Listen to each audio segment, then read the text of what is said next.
Sometimes, silence is the loudest scream. Let me tell you about Liam, a boy who never spoke, not once, not a sound. And the day he did, people died. I was a social worker in Northern Ireland. Tired, jaded. You see too many broken homes, it chips at your soul. But Liam was different. He was 9 years old when he was placed in emergency care. No family, no background records. Just showed up one day. He was found in the woods, alone, covered in scratches, clutching a small wooden box carved with strange symbols.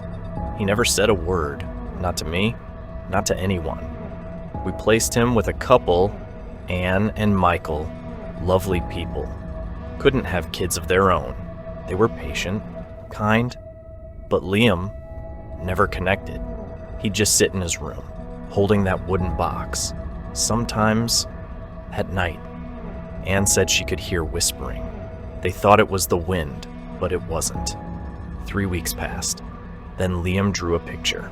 His first drawing, crayons on paper, a stick figure of a boy standing in front of a tree. Hanging from the branches were people, 6 of them, with X's for eyes. And at the bottom, written in red, "They heard me." Anne brought the picture to me, trembling. I asked Liam what it meant. He just looked at me, eyes hollow, and slid the box toward me. When I touched it, I felt cold, like a piece of me was drained away. I opened it. Inside was a piece of old cloth, stained, dark, and wet, and a tongue. A child's tongue. I dropped it in shock. Liam didn't flinch. That night, the family dog was found hanging in the shed. I told the agency something was wrong. Deeply, deeply wrong. But they brushed it off. Said it was trauma. PTSD. But trauma doesn't kill things. A week later, Michael was found in the kitchen, with his ears stuffed full of wax and his mouth sewn shut. The autopsy showed he died from a heart attack, but the stitching. It was done while he was still alive. Liam was sitting next to his body, smiling for the first time. A red crayon in his hand. On the wall behind him, scrawled in messy writing, "He heard me!" Anne was hospitalized. She couldn't stop screaming.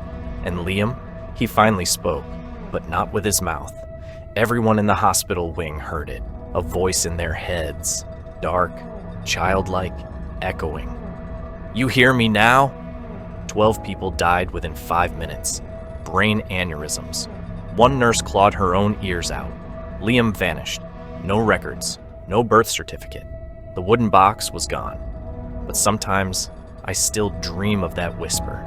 And when I wake up, I find my ears bleeding. If a child ever hands you a box, don't open it. Well, that's all for tonight's terrifying tale. If you enjoyed the nightmare, don't forget to like, share, and subscribe to Dark Nightmares for more spine-chilling horror stories that will keep you up all night. And before you go, make sure to check out these 2 horror stories. Trust me, they won't let you sleep tonight. Sleep tight if you can.